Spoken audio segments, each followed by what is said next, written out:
And we're hot. Back in the studio. Back again. Sun's down. We That's sat good. here and shot the breeze until the sun went completely down. It's beautiful out there today. Speaking of breeze, it's been nice this past weekend with the little cool front. They say we're going to heat back up Thursday and Friday a little bit, though. It figures I got to go 93. get on the tractor Saturday, but they're telling it might they can't make up their mind if it's going to get really cold or really hot this coming weekend through next week. That's what I heard this morning. I knew I'm easier to be around with this cooler weather. Yeah. It's made me. Hey, he come up here and cut a tree down at my shop this evening. We wouldn't have done that 2 weeks ago. It's too hot. No, wouldn't got out of the truck. Yeah. No. So anyway, had a good week, I guess. We dove hunted. Yeah, we did. Did catch a little quick dove. We hunted. I shot 24 shells. I like one shit. No, I'm sorry. I brought 4 home, so I shot 20. I would have shot a whole box if my gun hadn't broke. Yeah. I turned into a single shot. The Remington 1100 struck Let me again. down. I still think something that guy did when he tore it down, dipped it. That gun's never given me trouble. So, yeah. But tonight we're going to do something a little bit different. Way different than what we do. We're way out of our lane. And that's why we brought somebody that knows what they're talking about. That's what we do. I mean, that's the meeting too. I mean, and we've never had anyone come on and just strictly talk pretty much duck hunting. It's a conversation we've tried to avoid. But and goose and anything that's waterfowl. Got web feet. Yeah. If it got web feet, I guess he shot it. Yeah. Or hunted it. So we've talked about this for a while, but we got Charlie Rochester. Oh, come on. Give us the big name, the full name. You want the full name? Yeah. No, you tell us your full name over there. Then we'll stick with Charlie. Charlie's fine. Oh God. And the kids call him Cha Cha. Cha Cha. That's what I call him most of. Okay. I'm not. I don't know him well enough to call him Cha Cha. Cha Cha. I won't even call him Chuck. I'll just say Charlie. Charlie was a big inspiration for us to help us get our guns to Canada. He's the one that talked to us. If he hadn't have told us about the U.S. custom thing, we wouldn't have got him back. We'd have been in trouble. We'd been in sad trouble. So, once again, thank you for that, Charlie. You're welcome. And you were right. We were way over paranoid about getting in. It's not that hard. No. But I've had several run-ins with those border guards. Yeah, I guess I just caught them on bad days. One time they pulled our motorhome in and dumped everything out, including tackle boxes. One time we went in to get our kids' passport stamped, and it made the guy mad. And 2.5 hours later, he threatened to turn us around, and then told us, he would do it. It was just 9-year-old little kids we didn't want our passport stamped. They just want a souvenir.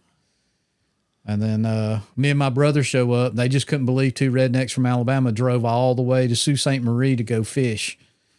So they kept it in there for 2.5 hours that day. And, that has been my experience in Canada as well. Really? Oh, yeah. So, the least you say, that just smooth, it just don't engage a whole lot. Well, I had a guy with me, my friend, that we go up, and he started kind of mouthing off to this Royal Canadian Mounted Police woman, and he said something and ticked her off, and we spent the next hour and a half in there. I felt like I was about to get a cavity search, but we didn't go that far, but it did take a lot longer. It's crazy because when me and my brother pulled up, we're in our vehicle. I'm with my friends we were talking about earlier before we started recording. They're in a different vehicle. They just blow on through. And they stick the little yellow or orange thing on the windshield, pull over here and go inside, hand them this. And we're sitting there for about an hour. And finally, a guy walks by and said, what are you doing here? I said, well, we were told to come in here. Where's your piece of paper? And I said, well, we put it at the end of the counter where they told us to. Oh, no, you don't do that. You're supposed to bring it down here. Because this thing's like 100 yards long. After 9/11, they really built up the border.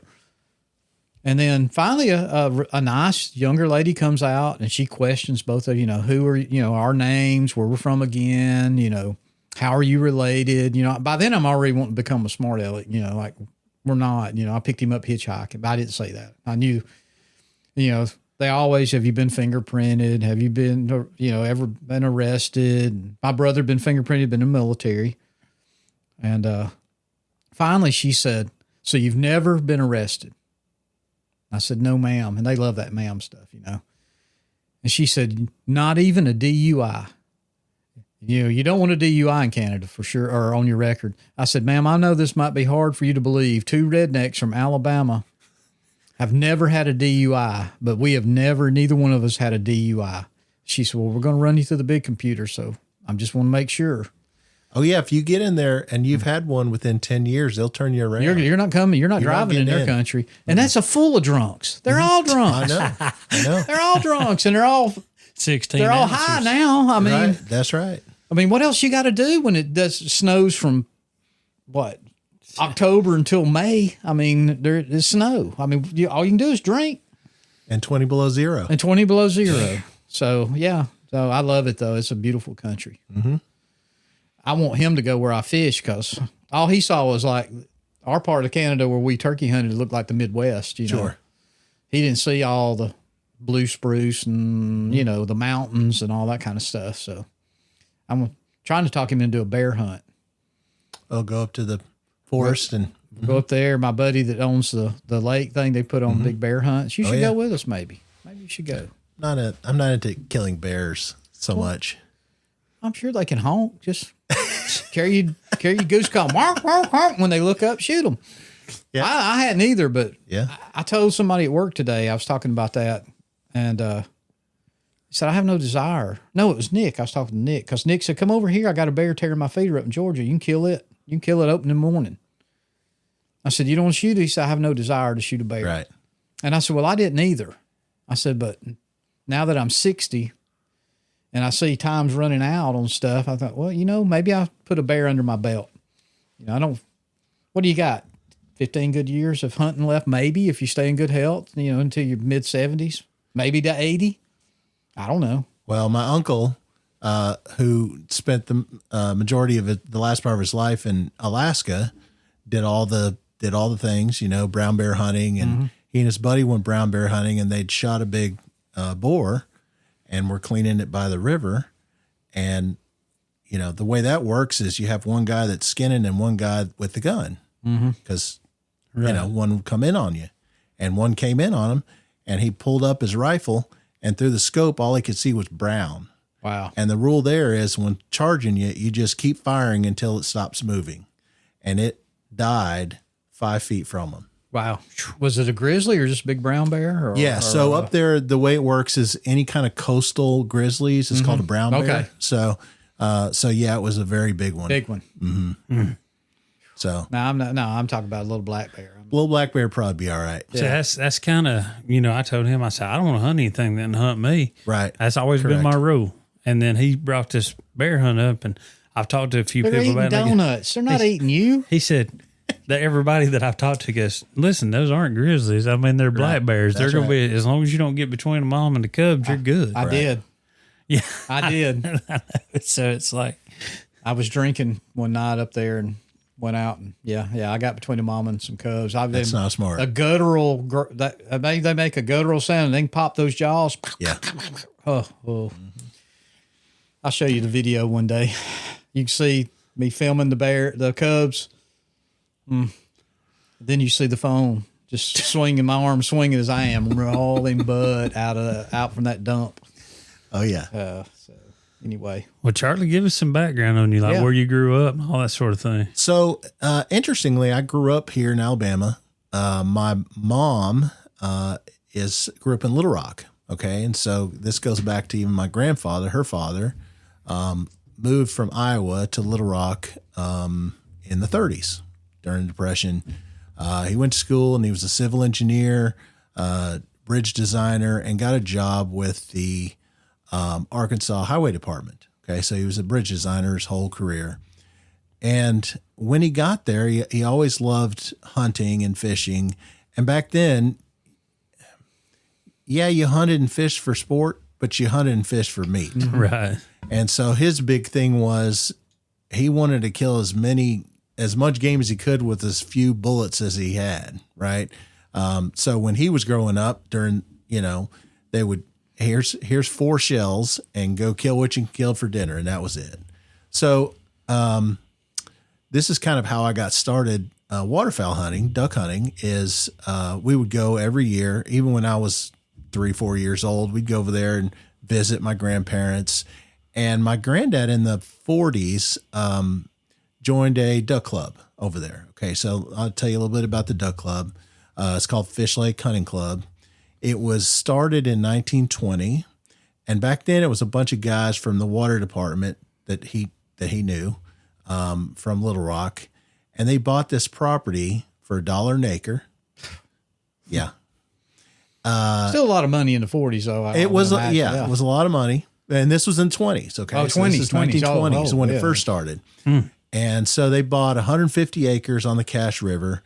They didn't have a building. They had wall tents. And back then it was just pure timber and bayous and the Cache River and the White River. So it's all timber everywhere. So, they bought this and, they put up wall tents, but you could really go out and you could hunt your 150 acres, but there are probably 20,000 acres that if you got in a boat, you could hunt.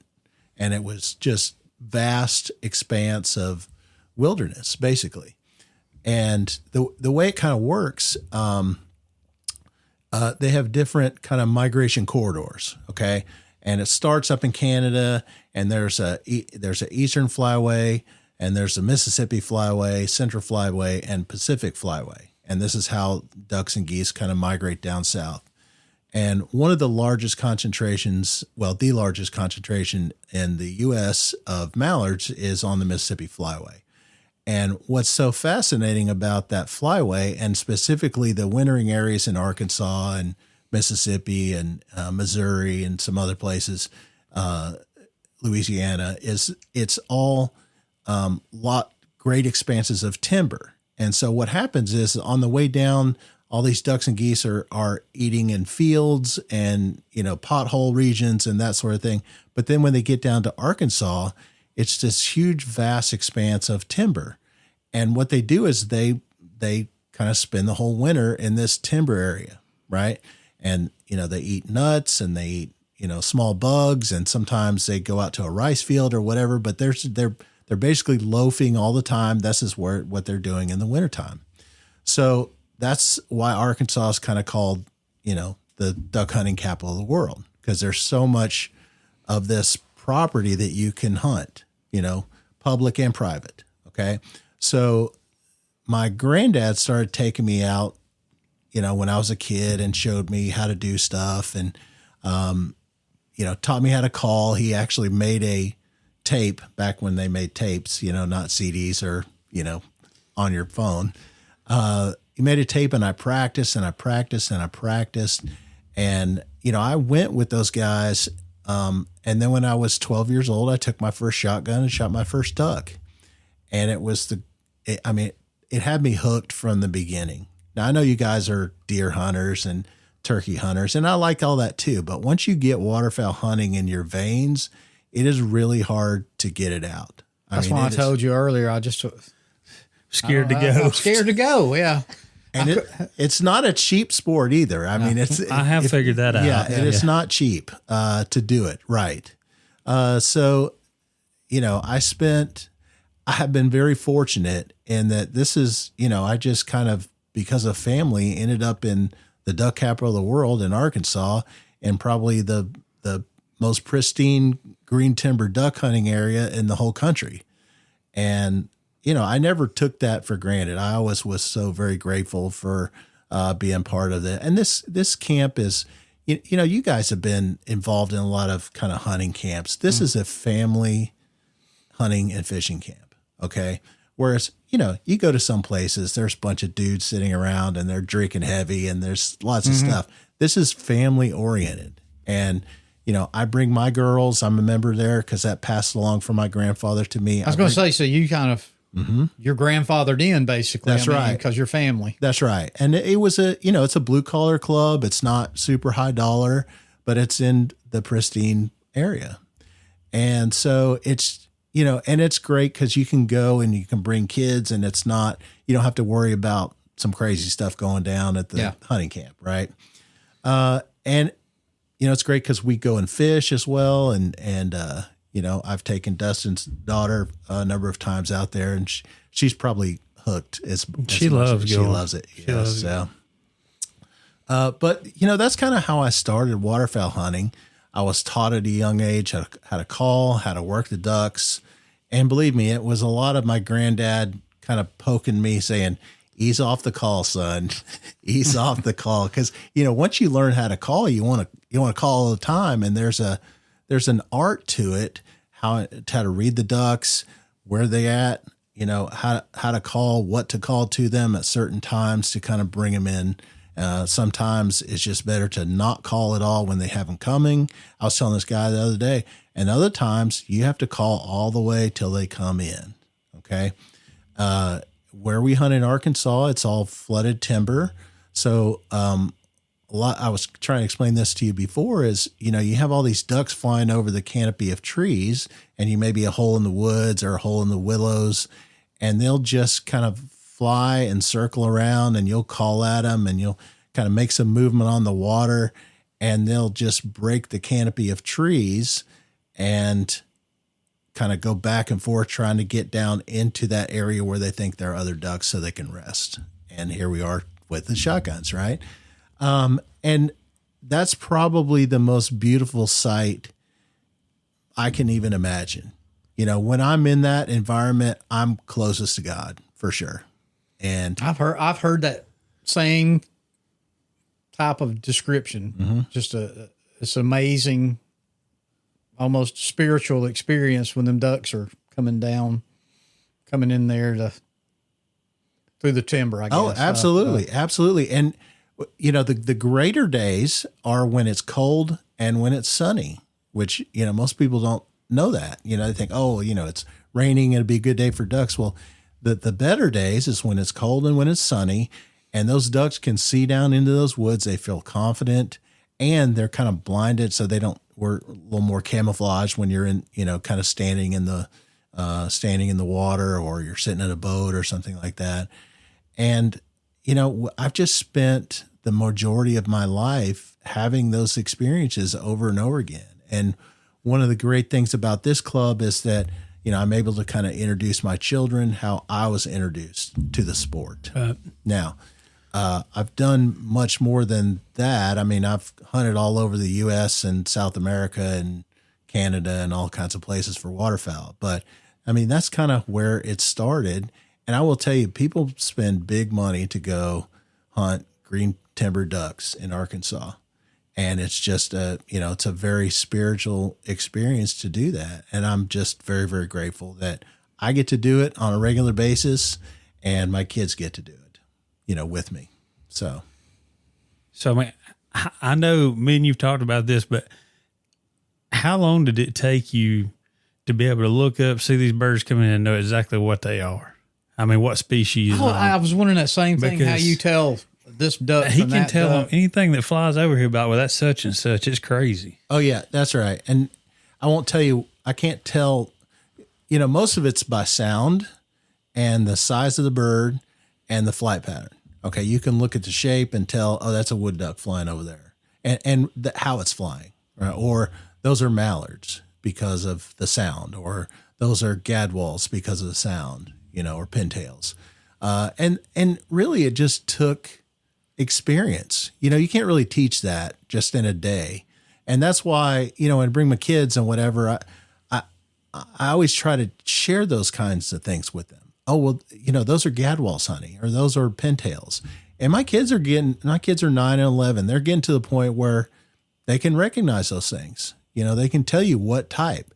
Now, they can't listen and tell you, when one's flying over, but, they know the names of them for sure. So they'll be able to before long, though. Oh, that's right. That's right. And Dustin, your kid's got a duck call. She's probably wearing you out with that. She's been practicing. I know. She practiced that and her turkey call.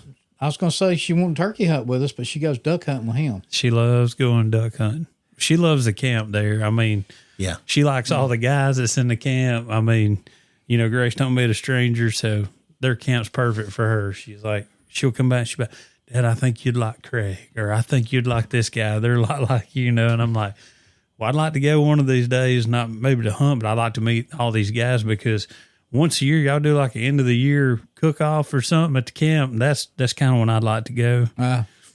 Yeah, we have at the end of the year what's called Duck Fest. So they take a lot of ducks that we've shot during the year and have a big feast and invite everybody, invite friends. And it's a lot of fun. We're real social. And that's the thing I think she probably likes and what I like the best. It's a social deal, right? It's not quite as social as dove hunting. You got to be a little more quiet than that, but you can sit and talk and yak and, crack on each other, whatever you need to do. Why did you miss that one? That sort of thing. So, it's, that's a whole lot different than deer hunting where you have to be real quiet and still, and specifically turkey hunting, you got to be real still. Well, yeah, we still, we probably run birds off. We'll get to laughing or talking or joking, or I get attacked by barbed wire and he won't help me, and that kind of thing, and get to laughing. We have a good time, let's put it that way. But you got a whole group. At the most you're going to have 2 or 3 people turkey hunting together. Now, how many people's in this club? I think we have 17 or 18 members. However, there's really only about 3 or 4 families that really are involved. Right. And that's the thing. Just over the years, it's, one family has turned into the sons and right. It's an extended family. So, there's a couple of groups of guys that I always hunt with. And, so it's not a ton of guys hunting together. But I mean, some mornings we'll have 7 guys and, standing in the woods, shooting ducks. So is that, you said your grandpa they bought it, him and his group of friends. So like y'all have a share of the club now, or is it just a? Correct. Right. Okay. So it's not leased property. We own the property. And so it's all, we own. The way the club works is, you just have a percentage ownership of the club. And, we have it really set up to where, the reason why so many clubs have failed over the years that have done that is because eventually you get to the point, how much land price is now, eventually get to the point where, well, you know what, we're all older and maybe we ought to cash out. And then that's how these clubs, these old clubs get kind of, decimated. Right. So we have it set up to where nobody can really cash out like that. And if everybody decides to cash out, then we're supposed to donate the property. So there's not a profit in it. Right. No profit motive. Right. So that's helpful.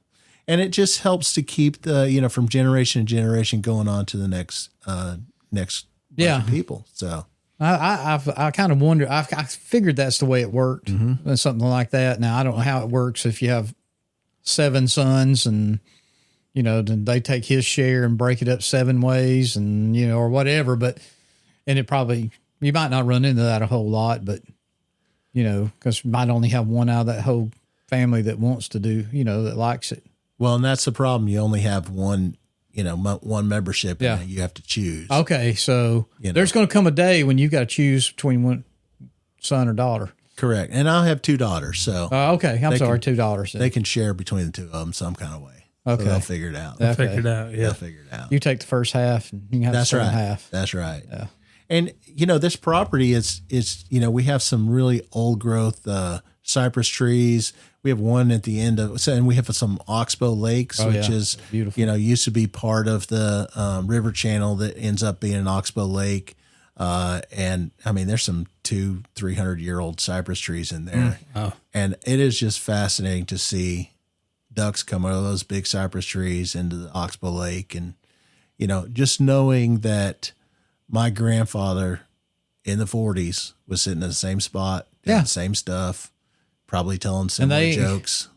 And they bought it back at a time before it was all cut, right. Before timber got so valuable. And of course, Arkansas is still a very low populated state compared to other states, but so they've been slow to grow. So yeah, I can imagine it's like you probably looks just like it did for the most part when they were hunting it or originally bought it. Well, You're 150 acres. I don't know about around it. That definitely does. And here's the problem. So on the Cache River back in the late 70s, the civil engineering, U.S. civil engineer, they dug out this huge ditch along, and they straightened out the Cache River, and they, cut a bunch of timber for bean fields, and, it just kind of ruined the land for a long time. Yeah. It's since come back, and they've spent the last probably 20 years trying to reforest a lot of those areas. I mean, there was a big push by Arkansas Game and Fish and Arkansas State, to reforest a lot of these areas to its, original intent. So, and that's happening. I mean, there's a lot of places, and they make it pretty nice for the landowner if you reforest it. They pay you a big bunch of money up front, and you get in this program, and so it's been good. It's funny when you think about it, though. When they straightened the river, they thought they were being progressive and doing the right thing, and then you get 50 years down the road, and it goes, "Oh man, we really messed up," And then they spend probably 100 times more trying to get back to where they, and it happens everywhere. I'm not just saying Arkansas. That's exactly right. Everywhere, they thought they were doing, being modern, or, I don't know, correct terminology for it, but doing, making it more, I don't know, civilized. I don't know. Well, and they were trying to be helpful. Yeah. They're trying to grow beans, and they're trying to grow rice, and all that was, for in their mind, the only thing of benefit there was nothing, timber. Yeah. And so they cut it all down and grew beans. And really what happens when they got it finished, for the first 3 years, everything flooded anyway. Yeah. So, they just ruined out the bean farm. I guess like the Delta in Mississippi. Exactly. It was all wooded at one time. They just cleared it. Right. They cleared it out for farming. That's exactly right. And so we have times, it's just like anything. There are times where the duck hunting is really, really good, and sometimes it's a little slow. But I mean, we've had times to where we've just sat there and filled up the end of the Oxbow Lake full of mallards. I mean, I had this one time where we were sitting at the end of the lake, and we just sat, and we had a big flock come in, and we just sat there, and here comes another flock, and here comes another flock, and we just filled it up. It must have been 1,000 birds, and just quacking, and you're just watching them. Just watching them. And sometimes that's even better than shooting them. Oh yeah. So sometimes when the hunting's real good, we'll just hunt and then shoot our limit, and just sit there and just try to land birds. What is a limit? I was just going to ask you that, and you said limit. So. Yeah. So you can shoot, the limit this year is six ducks. Okay. 4 of which can be mallards. Is that daily limit? Daily limit. Okay. Right. And for us that go over there, and for anyone, you have a possession limit to where you can have 2 days possession limit. So I can, in theory, have 12 ducks in my possession, which is a little tricky because you're there for 2-3 days or whatever, and but they make it that way so you're not sitting there with a bunch of ducks saying, "Oh, well, that I've been here all week," and you weren't. Yeah. So I understand why they do that. But yeah, you can shoot, and most of the ducks that we shoot are all mallards. So when people in Arkansas say they shot a limit, they're talking about a limit of mallards. So they're shot 4. Okay. So. Okay. So since you've been in this since how old were you when you said your grandpa first? I mean, I've been out? coming around since 10, I was probably 3 or 5. Okay. But I didn't start shooting ducks till I was maybe 11.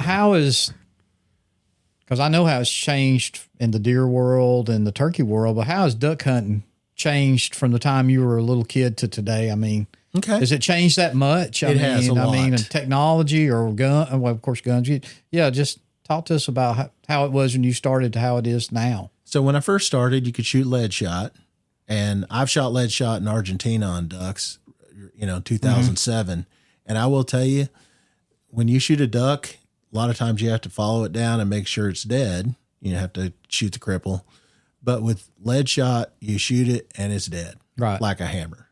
And, that changed in the 80s because what was happening was, especially in these flooded rice fields, they'd have these people that were shooting over this pit, and they're, shoot all year long. And there's just all this lead everywhere in the water, and all these ducks. What ducks do is, in order to get like rocks for their crop, they just sift down through the mud and get things, and they will get lead and get in their crop, and they get lead poisoning and die. So that's why you're supposed to shoot non-toxic shot. Mm-hmm.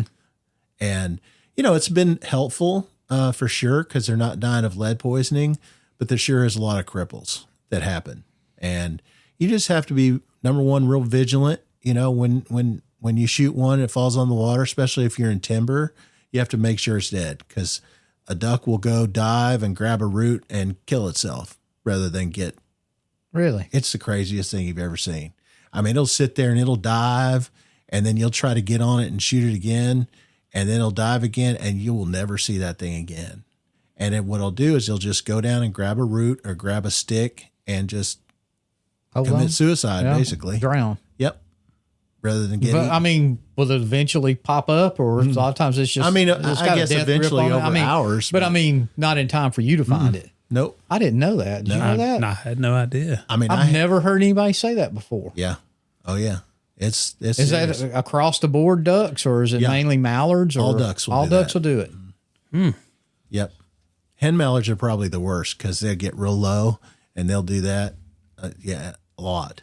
So wood ducks I will had do no it. clue. Yeah. Me either. Oh yeah. I mean, it makes sense. I mean, they go down and feed on bottom and that kind of stuff. I mean, they're, most of them do, I guess. I mean, I know there's all kinds of different ducks, but I had no clue they get down there and just get a death grip on a root. Yeah, and especially those are, puddle ducks that you're talking about, mallards and pintails, and they don't dive for food, but they'll tip up. Yeah, that's what I'm saying. Right? Yeah. And so they'll get in water that's deep enough to where they can tip up and sift through the mud and leaves and stuff, and they get little invertebrates and to eat, and bugs and nuts and things like that. And but yeah, they'll do that in a heartbeat if they're scared. That's crazy. Mm-hmm. So what about, I know TSS changed our world, but I think it evolved, tungsten. It evolved from duck hunting is what my understanding how Apex got started anyway. Those guys were duck hunters. I mean, is it better than just regular steel shot? Do you use it or? I do not. It's too expensive. No. I mean, I go out and shoot a box of shells. Yeah. At least in a day, It depends on how well I shoot, obviously, but I mean, I say that, but if you're shooting tungsten, I mean, a box of 25 is like $100. Yeah. Mm-hmm. So well, I know. So that's just really what's a box of ours cost? 50 for 5. We get 5 for $50. So. And so here's the thing, but about we're not that. shooting like you shoot. And you're right, correct. When I'm turkey hunting, I'm lucky to shoot once in a season. Yeah. That'd be a good season for me.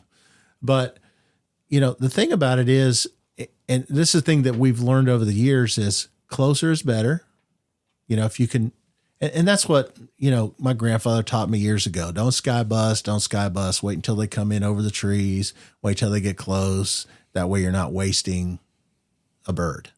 And, I've lived by that, and I've taken people before, and I've had to say, oh, no, wait, you gotta wait until they get a little closer.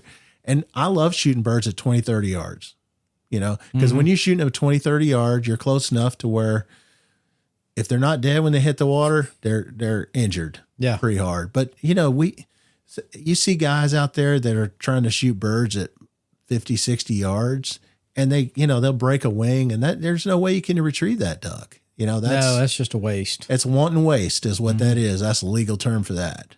And so we don't do that. And really, I guess at my age, I'm not as angry at him anymore. I'm not as hungry. Mm-hmm. So I'll wait, and that just comes from my grandfather telling me, okay, wait, he would love for them to land, he likes them to land. And, coming from the Depression, he'd line up the heads and shoot as many as he could with this one shot. Right. I don't really enjoy that too much. I like shooting them on the wing better. But if they're breaking the trees, but is that a thing? I mean, do some people shoot them that way on, Sure. on the water. Sure. Water slotting them. Yeah. I mean, some people really look down on that, but I'm like, I mean, it's legal. No, so, sure. I mean, as long Sure as it it's is. legal, I don't have any problems. no, with no it. I problem. mean, but I had rather have that perfect, just where their wings are kind of Selling. cupped and coming sailing Correct. in at yeah, you. that's what Right. I mean. If I was See, going, I see that, what you're talking about.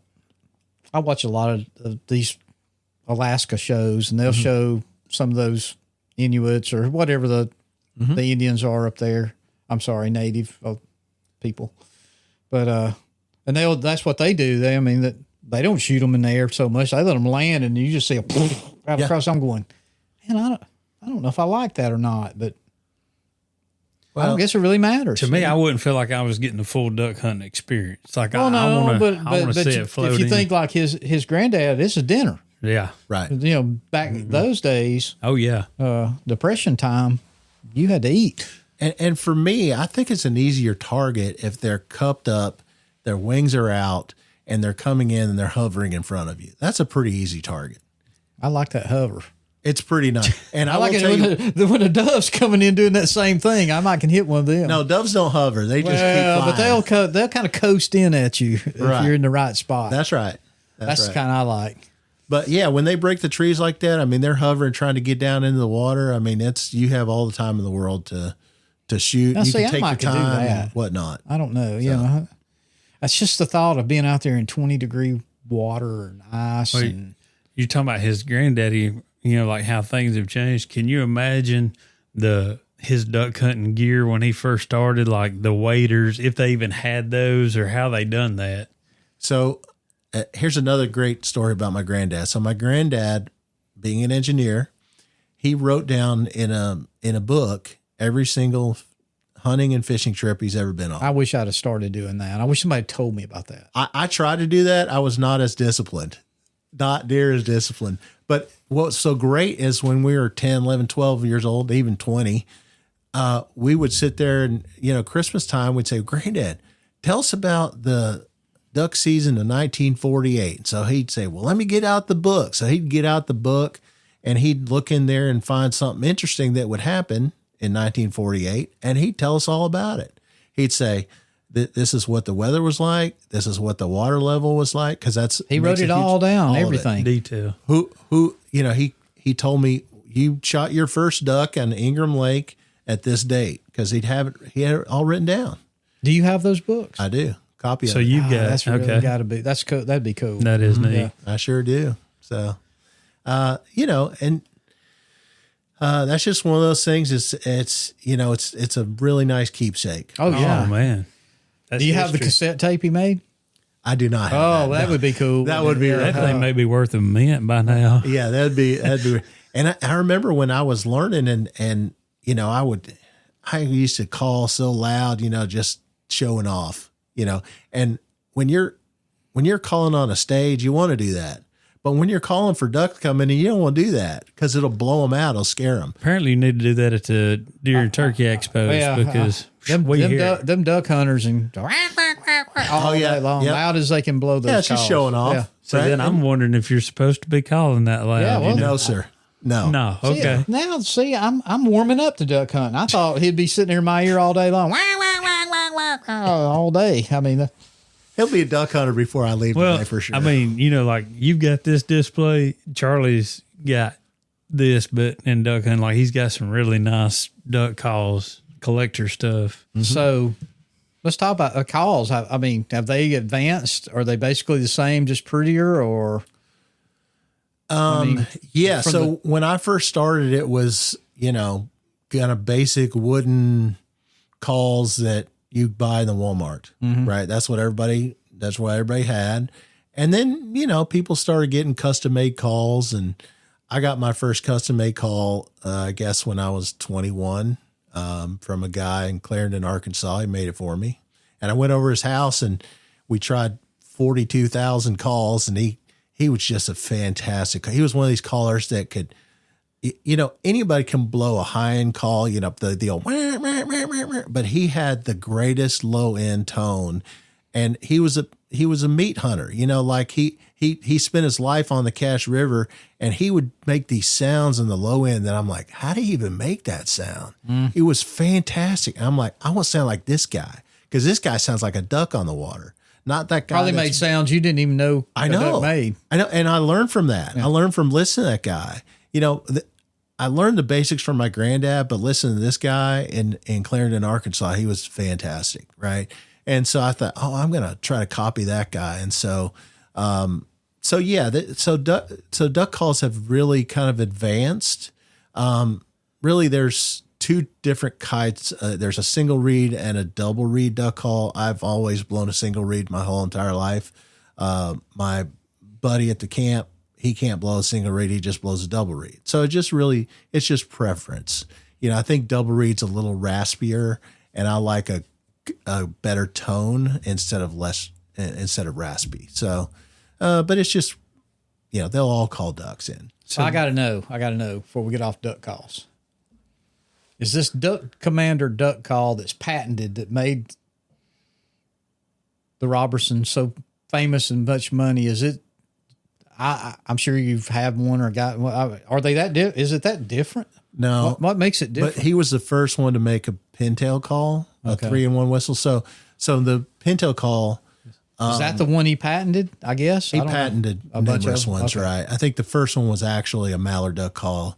Okay. But I think in the movie, I don't know if you've seen that. I haven't got to watch it. No, I haven't seen. You guys should watch that movie. I'm going to watch it because that was the one thing that kind of really piqued his interest, is the sound of a pintail and the pintail whistle. No, everybody else had mallard calls, but nobody had a wood duck call. He was the first one to make a wood duck call, first one to make a pintail whistle, and so the pintail whistle could either be a pintail, a teal, or a widgeon, depending on how you blow into it, right? So you can kind of make those sounds in just one call.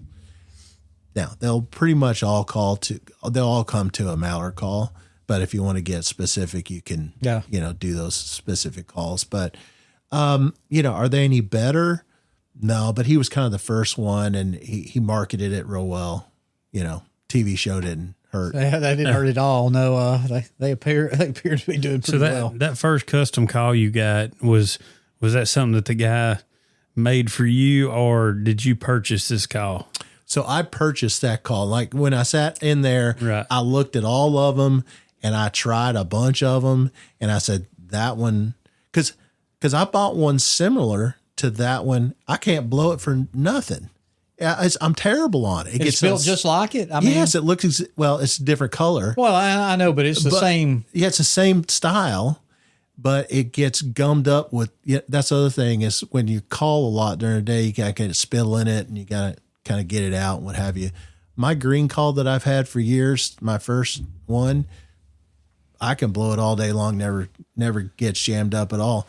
But my other couple that I use, they'll get, I got to clean it out and whatnot. Well, you said you were 21. So what did a custom duck call like that run back when you were 21 years old? It's not that much different. I think it was like $100, and they're about $200 now. Now, if you get, there's another guy in Clarendon, I forget his name, Alvin something or another, but I know they're going to kill me for not knowing that name. But that guy passed away. Those duck calls are going for $600-700 at least now. Alvin Taylor, that's that guy's name. He was a similar guy on the Cache River.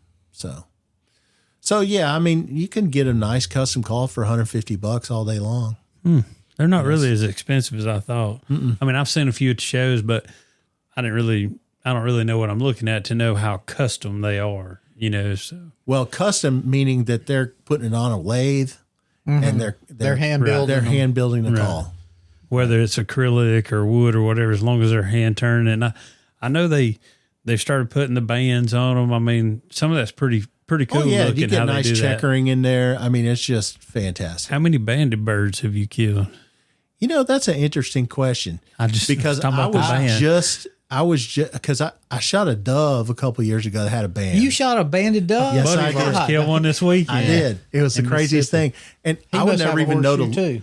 Horseshoe. I would never even know to look. I just, because you're not looking at bands. I know. Yeah. I got it on my keychain right here. It's the craziest thing ever. Did you research it? Did you? Yeah. It was banded like a month before in Coleman County. And I shot in Coleman County, so it didn't go very far. Did you see the reel with Christopher King banding doves? He was banding doves in I did Georgia. see those. Yeah, he's a paraplegic guy that big deer hunter made a bunch of them calls up there on that shelf. But that's one of his hobbies. They bait a little trap, and his wife gets them out, and they sex them and clamp them, and he writes all the stuff down. So I probably shot about 12 or 14 ducks or geese over the years that have been banded. I did shoot a snow goose up in Canada that was 10 years old. And I know, that, and it's mounted in my house. Okay. You've seen that, the big snow goose. And I shot that thing. It was just right over, and I shot it and came straight down. And I said, there's a band. And I researched it. It was 10 years old. It was banded when it was an infant. And I think a lot of those ducks and geese are banded when they're, just Pretty young babies. Yeah. They can get to them pretty easily. That thing's beautiful. Yeah. And what's that the one small little duck that's kind of weird looking? That you the hooded merganser. So yeah, I don't even know what he's talking about. you'd have to see this thing. It's beautiful. It's my weird wife looking. calls it the Afro duck because it's got a big white. Yeah. Where are they thing. from? I shot that in Arkansas. Really? Okay. Yeah. Yeah. You get those a lot early in the season. It's different than anything I'd ever seen. Yeah. They're not any good to eat. And the only reason I shot that one is because I shot it on an accident. I thought it was a wood duck when it was coming as early. And it came in, and I was like, well, I'm not going to eat it, so I'll mount it. So that's exactly what I did. I don't think there's a prettier duck than a wood duck, personally. That's my favorite duck. They're beautiful. That's because I see them all the time, I guess, sure. Sure. But I think they're prettier than a mallard. Well, I've never seen one, but I know my favorite thing to eat is speckled-belly geese. Oh, yeah. I make a gumbo that's My pretty solid. goodness, it's just like eating fine steak. Is it? Oh, man. Yeah. If we're lucky, we're going to try rib out of the sky this year. We did put in for our sandhill crane. Oh, yeah. Here? Yeah. Well, then would that make us waterfowl hunters? Yeah. It would, yes. We'll have my to have a duck goodness. stamp, will we not? Yes. Yeah. You have to have federal duck stamp. You've got to the I've shot plenty of them, and they are tasty. Well, it's open right now. Doesn't cost a dime to register. They're so good. yeah. You You should register. Maybe we could all go if we Okay. could all get drawn. Okay. yeah. So we had so fast forward a little bit. So my kind of horizons have broadened over the years, and I started going about 25 years ago with, all over 30 years ago, maybe all over the United States hunting, and hunted in Texas and Missouri and Mississippi and all up and down the flyway. And about 25 years ago, we started going to Canada, right? And my friend Mitchell, who I went to college with, he says, hey, let's go up to Canada. We'll go to Saskatchewan. And so Saskatchewan is special because a lot of the ducks and geese kind of migrate to that area. And then from there, they go out to the different migration corridors, Central Flyway, Mississippi Flyway, Pacific Flyway. What time of the year do you go up there? So I go middle of October, but it's open now, I think. I think it opens 1st of September or so. So they're getting ready to come south, I guess, Correct. when you're there. So that's, and the other thing is you have to kind of hit the migration. Sometimes you hit the migration just perfect, and they're all there kind of staging to go the next leg down. And we've been there where it's just been incredible. So they come into Saskatchewan from all points north. Correct. Okay. I wonder That's why right. that's the hub. Like what in Probably nature great makes them feeding go or there? something, or Bingo. So there's a lot of Saskatchewan crops. there's a lot of crops up there. I mean, a small farm up there is 10,000 acres. That's a small farm. So, they have, and it's all kind of rolling kind of pea fields and things that really ducks and geese love to eat. And when we first started going, we shot a lot of speckled-belly geese, which are white-fronted geese, same thing. And then we shot a lot of ducks, we shot a lot of partridge, and we shot a lot of Canada geese, but very few snow geese. That's the one thing that's changed over the last probably 20 years is the snow goose population has exploded. what do you attribute that to? You got any?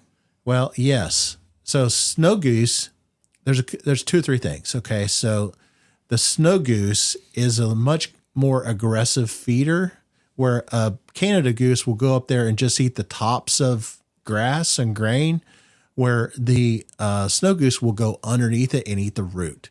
So especially up in the tundra, so they'll go up there and just ruin the breeding grounds, right? And the other thing is snow geese travel in large packs. I mean, 10, 15,000 birds. Oh my God. Right? It's just gigantic. And that's how they survive, is they just are in just large packs, large flocks. Mm-hmm. And also a snow goose, as it gets older, the one I shot that was banded was 10 years old. I mean, snow goose can live up to 20 years. Really? Yeah. They can live a long time. Once they survive past a certain point, they're not going to get shot because they're too wise. They're not going to be the first one into land. They'll leave that for the juvenile, snow geese. Go on, boy. Yeah, that's right.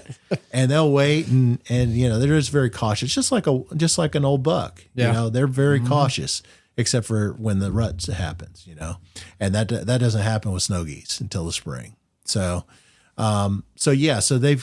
their range has kind of infiltrated over into a lot of different areas. We're having snow geese here where we've never had snow geese in Alabama. Really? Yeah.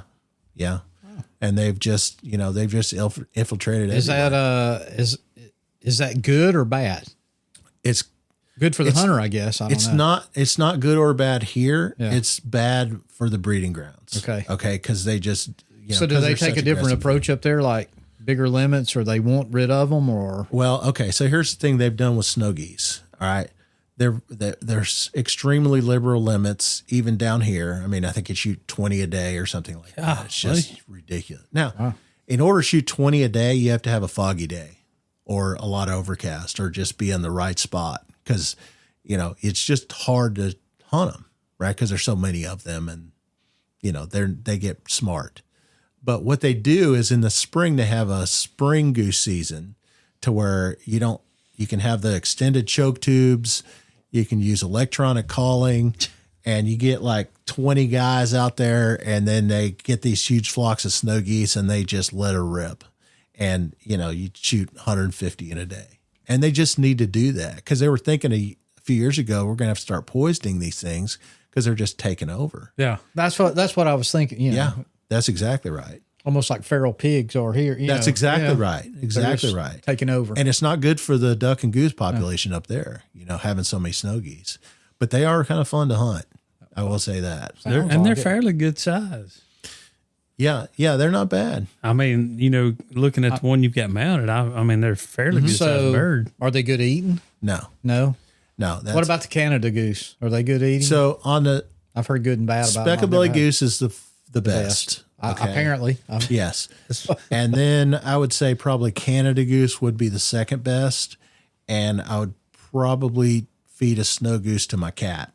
Okay. Or make jerky because they do make very good jerky, snow goose. So what's the best way to cook a speckle belly or Canada goose? So any waterfowl, ducks or geese, here's a trick. I've never had a good one, so I'm Me going to. either. Okay, now I'll tell you. Okay. You either cook it medium rare like a steak or you cook it for a long time like in a stew. Okay. Okay. It's the only way to eat it. If you cook it all the way through, it's going to taste like rotten liver.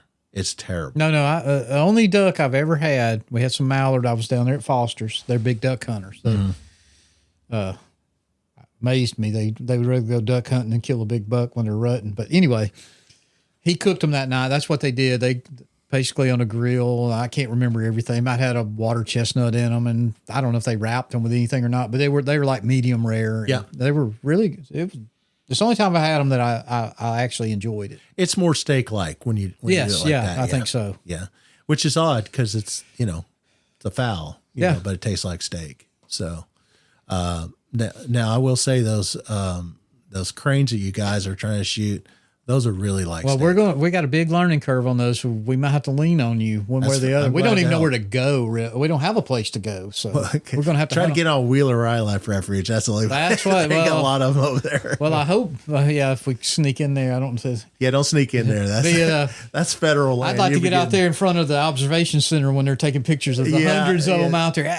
All I want is 3 guys. Shoot that big white one out there. No. We do have to take a test. I did read. Oh, is that right? Oh, yeah. Okay. You got to Take a test after you get drawn. Identification of all the different birds and all that to make sure. Yeah. So you're not shooting any kind of. I do hope you Whooping register. cranes. Maybe we get lucky. Okay. Even if you two drew, I'll go and film. I just like to see it. It's something I've never. My next question is: are we going to have to get waders and stuff? Usually you're shooting them in dry fields. That's what I thought. It was like Perfect. cut cornfields or bean fields. Perfect. They'll have these big old sheet looking decoys they can put out there too.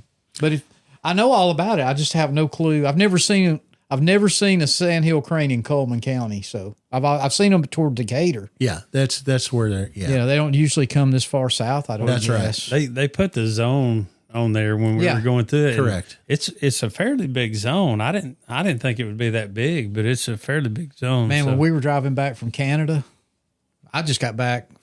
We went up there first part of September and fished, me and my wife.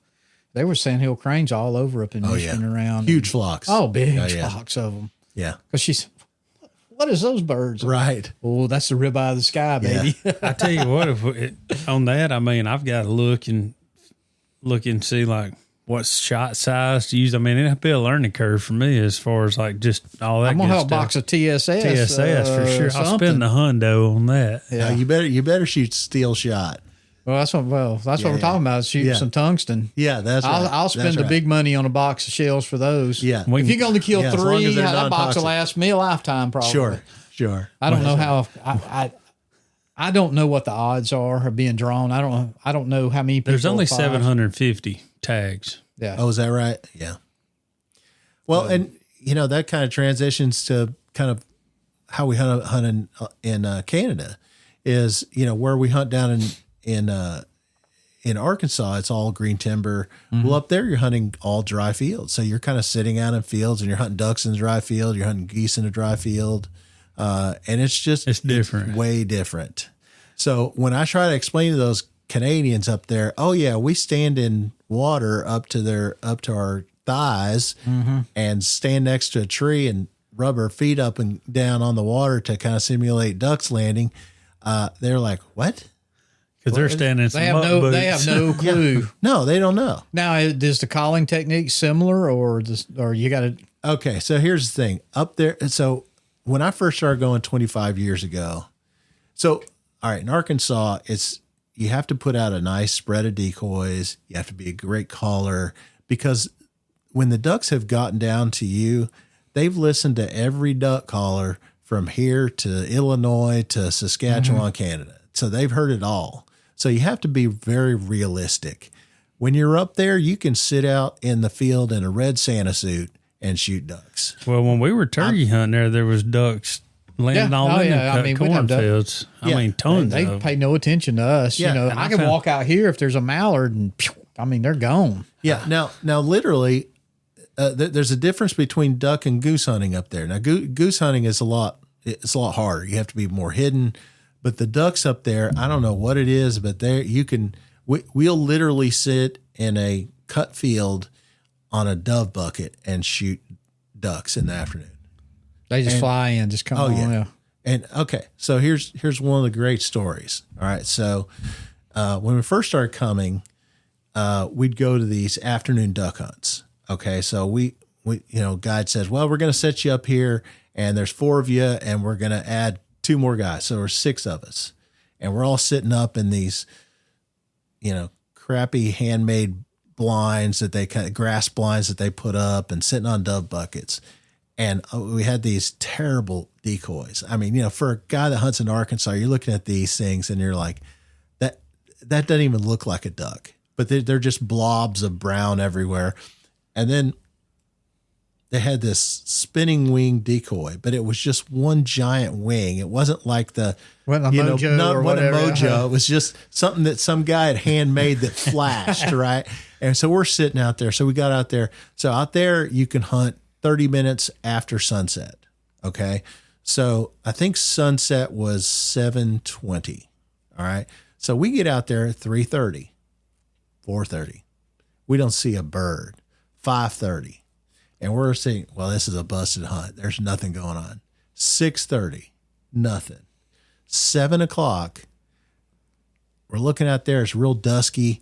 And all of a sudden I'm like, hey, that's a couple ducks right there. So we had, 10 ducks that flew in.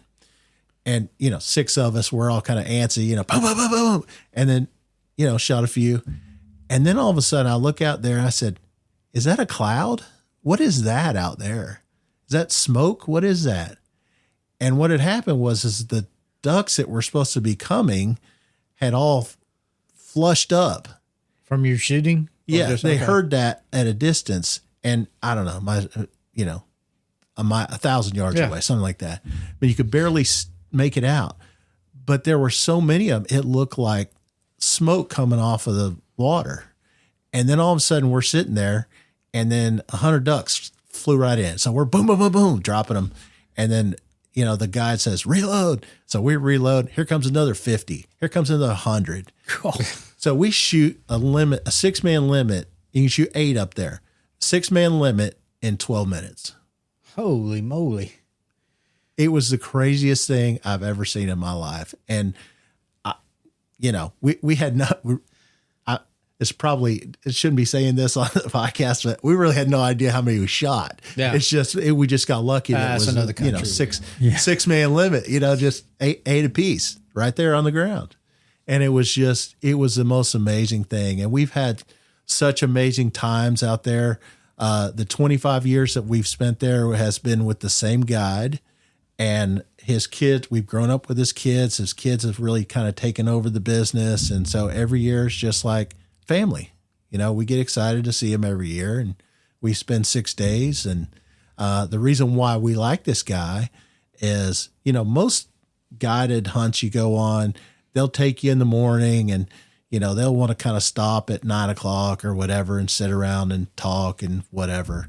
Well, that's not really our style. We like to hunt all day long, Yeah, so we'll duck and goose hunt in the morning, go have breakfast, and then drive around and shoot partridge midday, which are like quail. Mm-hmm. And then we'll go set up for a duck or goose hunt in the evening till dark. So we'll literally hunt from daylight to dark and, for 6 days. So it's fun. It's a lot of fun. A lot of fun. So that sounds interesting there. Now you said you've been to Argentina. I have. I've dove hunted Argentina a couple of years ago, but is it a lot different? So when we went to Argentina, I went in 2007 and there was, we went for 6 days. So we went 3 days, in the place that you shoot a lot of doves. And then the last 3 days we went to where you could shoot, ducks and pigeons. Okay. And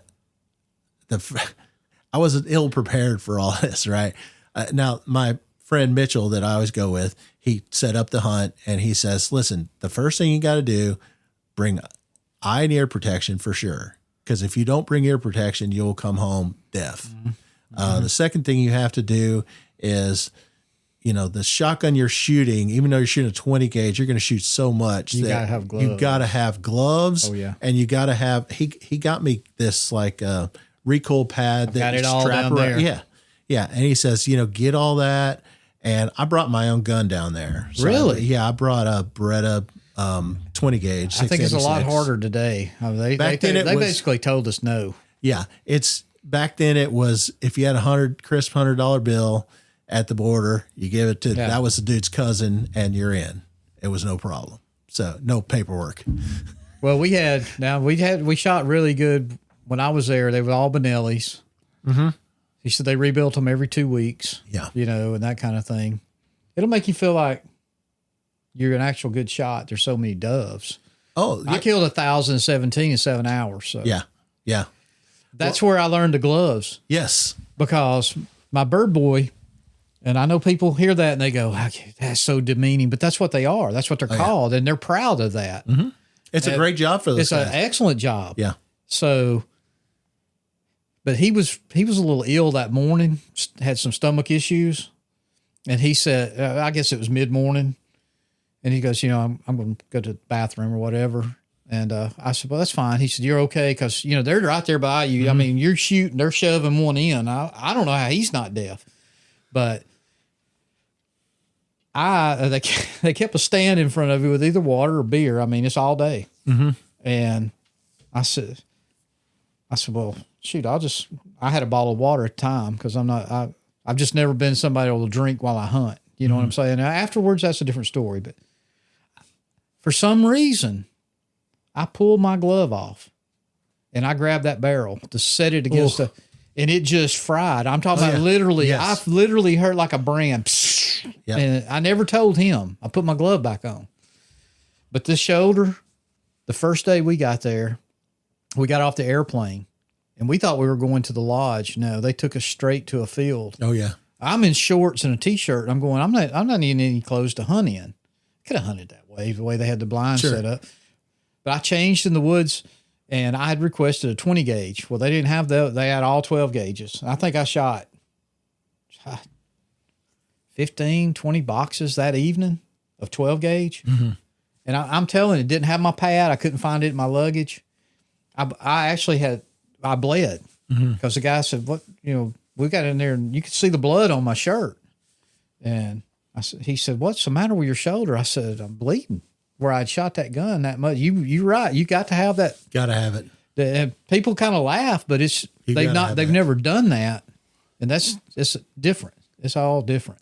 So the greatest pigeon hunt I went on, we're transitioning from the first estancia to the second one. And we were traveling. He said, it's just different areas that you have to hunt. And so in the travel time, we stopped it's one, I would say is a town or village, something like that. Okay. So we get out there. He said, well, we're going to hunt pigeons. I was like, okay, that'll be fun. So they get us out here and it's like a soccer field in the middle of town. Okay. So they get us set up and there's 4 or 5 of us, whatever. And so we're set up and everybody's got their own bird boy, kind of like they do in Argentina. So they set up a grass blind for us.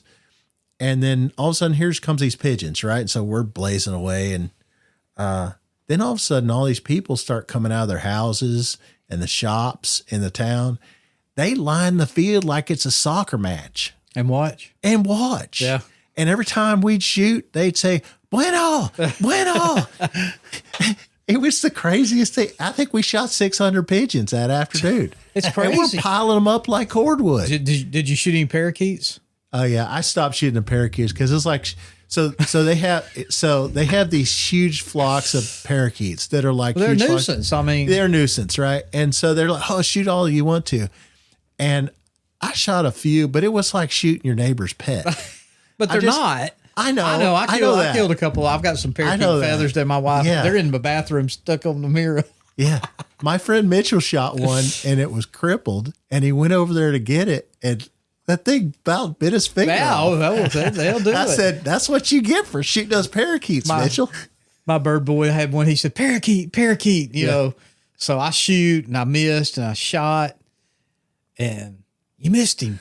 Well, I said, I know I didn't miss that bird. He went and flew in a little bush. And it had to be 40 yards from us by the time he landed. And the bird's just sitting there. I'm looking at him. I'm going, fly, you little rascal. And he's just kind of wobbling. It was just like a cartoon. He just went upside down, whoop, and then dropped to the ground. I said, go get my parakeet. That's the feathers I've got down there. Oh, man. But it's different. I mean, it's fun, different. but it's a lot of fun. So... And it's beautiful weather. We went, I think, in April, and it was 70 degrees during the day. See, we went the week before Christmas, and it was blazing hot summer. Oh yeah, middle of summer. Yeah, but so the one duck hunt, one great duck hunt we went on was we went down there, and so we all get in this flat bottom boat, and we're traveling through this river with no lights. It's dark. This guy probably grew up on this river, and I'm like, can this guy even see where we're going? I can't see where we're going. He's, going through there. And then he stops the boat, and you have your own individual bird boy that carries all your gear out there. And he's, preparing a blind for you. And I'm sitting there with my guy on this kind of pothole pond off of the river. And he gets everything set up. And so you could, I think it's 25 ducks that you can shoot. Okay. You could probably shoot more than that, but that's kind of their limit so you don't shoot all the ducks. So we're sitting there and we're shooting rosy-billed poachards. We're shooting Brazilian teal. We're shooting fulvous whistling ducks, things I've never seen before in my life. You know, these are just fascinating looking ducks. And so they're coming in and I'm blazing away. And I shoot my 25 in about an hour and a half or what have you. And so we're sitting there and I'm starting thinking, how are we going to retrieve all these ducks, you know? So the guy kind of walks around and they kind of had blown to the edge of the pond. And so he picked them all up and there was maybe 5 or 6 that were left kind of in the center of the pond. And I thought, well, we'll just leave that for the piranhas, right? And all of a sudden this guy, now it's probably 50 degrees out. He strips down to his underwear and dives in the water, swims out there and gets those like a dog. Yeah. And then he didn't speak a lick of English. And all he came out and, I say frio. You know, it's cold. And I said, I bet it is, son. And so he came back with all the ducks. So I told the main guide, I said, you wouldn't believe this guy swam out and got those ducks. He said, oh, he'd been fired if he had not done that. I said, you're kidding me. Yeah. And I said, that's part of his job. I'm like, all right. I was having a great shoot, and I had the only English speaking bird boy. He could speak pretty good English. We talked, had a great time, but he didn't. And I think part of their job too, they want you to shoot as much because I'm buying I'm paying by the shell. Oh yeah. Yeah. And he'd go, I'm going to look. And he would go find another spot where they were flying better, or, you know how doves are. There might be a better little fly area they're in. Get over there with that machete, and he'd build the biggest stand-up blind you could ever think of. And come on, come over there. And he's already got the stand up and a beer in it. I'm going out of water, Took him to the second day to figure out I was not going to drink beer while I'm trying to shoot doves. So, that was the thing. Everywhere you go, there's a cooler of something. Oh yeah. Some sort of drinks. They drive like maniacs. They're crazy. It's 2 lane roads. There's no 4 lanes where we were. And the roads are terrible. Oh, and that van would just come over and I'm seeing a 18-wheeler down through there and he's just back over there and we'll just get us back. It's crazy.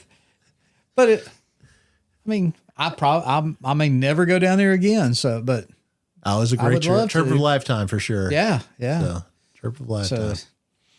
So. Well, if they was some, because there's a lot of young kids wanting to really get into like duck hunting and stuff. Well, your daughter's one of them. Oh, she's done in it. She goes with Cha-Cha already. Okay. Thank God he's working with her on the call because she was trying to get me to help her. And I said, baby, this ain't a turkey call. I can't help you. But I mean, if a kid wanted to start or something, especially like a 16-year-old or whatever, what do you, like what's the necessities for that gear wise? And, like can you go middle of the road on waders or what do you suggest? Well, okay. So here's the deal. I was a little bit worried about the future of the sport, maybe 15 years ago, call it, because there just wasn't a lot of younger people involved in it. People would deer hunt. There just wasn't a lot of people hunting, period. And then YouTube came out. And there you go. YouTube. Yeah. It's ruined turkey hunting for me. Well, no, hold on a second. Now, I hear that, and I hear that from my duck hunting colleagues, like, oh, these people on the public land, just making it miserable. I'm like, but this is the future of our sport. These kids are out here trying to kind of do these things that they've seen on the video or do these things they've heard of. And so they have Onyx now, and they, used to 30 years ago. You think about Arkansas, there's so much flooded timber. It's so easy to get lost, even if you know exactly where you're going. Right. And people didn't go to the good spots because they didn't know how to get there unless you were from there. And so Onyx has made that to where it's just anybody can go. They can just look on it and look, oh, well, there's a low point in the woods that'll fill up with water first. I can go there, and and they can figure out where to go. So that YouTube's really made it to where it's been popular. Of course, Duck Commander and all that kind of stuff made it really popular as well. And I hear a lot of people grousing about all these kind of people come in, but it's the future of our sport. I don't have a problem with hunters per se. I do have an issue with these younger kids that act like public land is this mysterious great. If you don't hunt public, you're not a hunter. Well, I grew up. That's all we had. I stood in line when there's 400 of us at a management area for a deer hunt. I mean, I'm proud to say at 4 o'clock in the morning. Yeah, at 4 o'clock in the morning. I'm proud to say I hunt private land 90% of the time. Now, I got 40 acres off down in south that borders the national forest, so I can hunt all the public I want. But I just, they say our hunter numbers are going down. They say that. And maybe it is. That's hard to believe. But when I go to Nashville to the convention, in one year there was 70,000 people showed up. The next year there was 80. This past year was 90. This will be the 50th anniversary up there this year of the NWTF. There'll probably be 125,000 people there. And I would say 85% are turkey hunters. I mean, oh yeah, I did hear a few people talk, and these guys turkey hunt. They were just there because it's an event, you know. And I don't know about. I know in our sport, our main sport, I know you're ducks, but our main things are turkeys. That I think it's grew and continuing to grow, and it is the YouTube, the Dave Owens of the world, or the Hunting the Public, and those kind of people. And, it's good and bad because I think a lot of these young hunters just see YouTube. They don't have a mentor, or they're not hunting with the older hunter, and they don't know etiquette. They don't, they take those 60-yard shots. They think that's cool. And you're 100% correct on that. And that's why, I try to teach my kids. Yeah. I take other kids with me to kind of teach them the sport. Kids today, they need mentors for sure. Not just in hunting, but in all things. Oh yeah. So, the problem that we have is you have all these public hunters that when the water's up, everything looks like public, and then they come out on our private land and we're like, well, that's posted. Yeah. And now the duck hunters got so bad, up here at Decatur at Swan Creek? What's it called? Yeah. Oh, they're shooting each other. They were fighting and going to kill each other over a duck blind, and now they're all mad because it's a draw. They had to do something to stop it. Something. And that's ridiculous. It is. I mean, because I know guys, they go up there and sleep on the boat launch, to get to go out the next morning. Yep. I mean, that's kind of like us going and getting those permits at 4 a.m. I mean, they put in their time. Yeah. So why be mad if they go to your spot? They got there first. We were in Illinois this year, first time ever being up there. Told we're an area we might have some luck, and we rolled in, and there's a truck parked. We didn't get mad.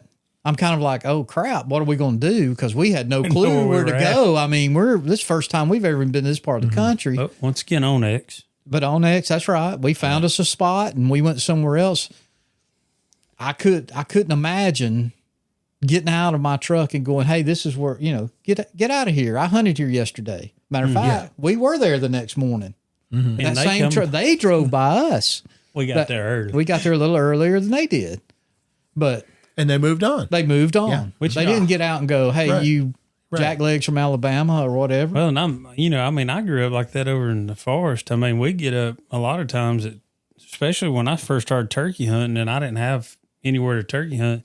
I would go over in the management area and I'd get up at 3:15 to go over there to hunt 20 minutes from my house. But when it would get close, a truck would pull up. I'd tap my brakes. They'd back out. I mean, I spent my time sitting there, I might take a little siesta in the truck, but I mean, and I've done the same thing. They beat me to my spot. But we are going to have to, deer or quail's basically extinct now. I've never even quail hunted in my life. My granddad was a huge quail hunter. But if we're going to keep our sport alive, you are going to have to get these kids out and doing it. You got to take the Game Boy away or the PlayStation or something. I mean, and even more, of course, turkey hunting's a whole lot different. I think and your side of the world and duck hunting, like you said, you can sit in the blind, you can kind of chat back and forth and have a good conversation and keep a kid attention on what's going on until some ducks come in or whatever. It's a little bit harder turkey hunting or whatever. I can put them in a blind, even deer hunting, and all my kids, my oldest he'll be 35 in November. So I am old. I get my girls to pull the jerk string when we're in the blind. You got a string that's connected to a couple decoys out there. So there gives movement on the water, and they're part of it, and you can't mess that up. Well, look, I know we've kept you a long time. It's getting later in the evening. Have we missed something? We should be in the duck world. No, I just I appreciate you guys having me for sure. I did want to answer your question about gear. I will tell the younger people, I started out with really crappy waders, coveralls. Sounds like us deer the whole hunting. 9 yards. You don't need Sitka brand everything when you first start. Trust me, you do not need that. It took you a long time to get that stuff. It took me a long time to get that. Well, and I don't even own that stuff today, but I own stuff to make me comfortable. That's right. I'm at my age for sure. But, you don't need all that stuff. You don't need that to be cool. And Is there a certain decoy that's like middle of the road? I know you said the more realistic they are. I mean, but is there something good out there that's reasonably priced? here's the thing about duck decoys and the whole 9 yards. Okay. The biggest thing about ducks is being where they want to be. That cures all ills. Okay. If you're not a very good caller, if you're where you're going to be, you can just call a little bit and shut up and they'll come right on in. If they have these flocked head decoys that are $75 a piece and they look great, but I've killed them just over plastic, flambeaus over the year. So it doesn't really matter. I think it matters to the duck hunter to what he's looking at.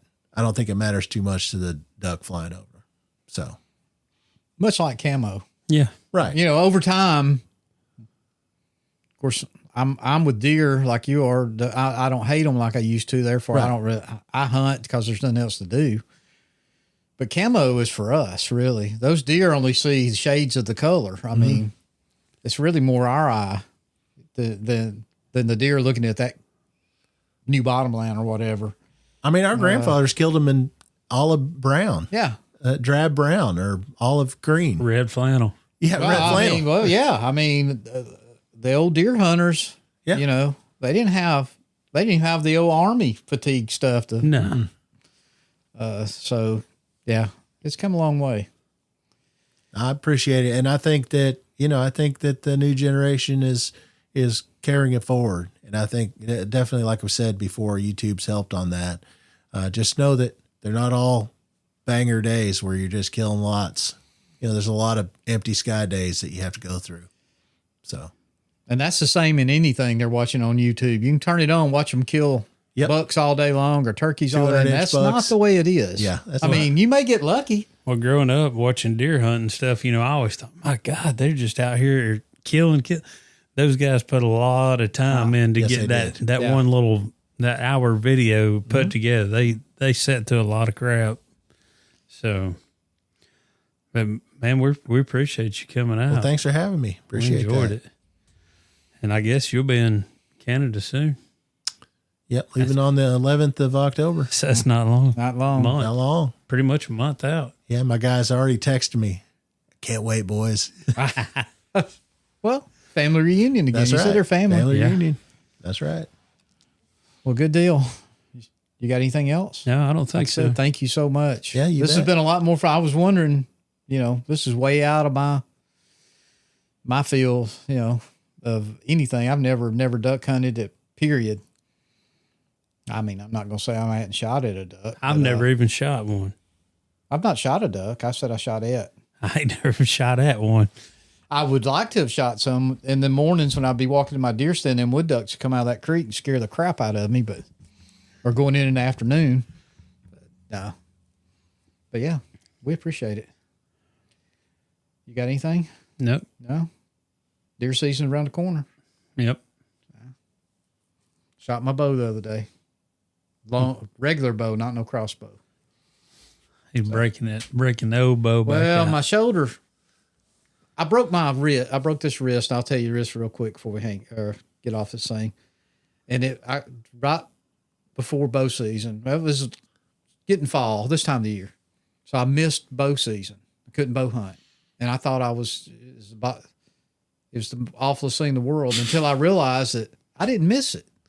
I did not miss climbing up in a tree when it's 85 degrees. Mosquitoes. Yeah, Yeah. And since then, I just haven't. I really haven't bow hunted since that time. I might go once or twice. Mm-hmm. So, but I broke out my old Matthews. Oh, stick and string. 2009 Matthews Adrenaline. Still killed a lot of deer with it. But anyway, all right. Anything? I'm good. Mm-hmm. Thanks, boys. Good. Thank you. Thank you. All right. So I guess we'll see everybody in about a week. Take care of your trees. That's where the turkeys sleep.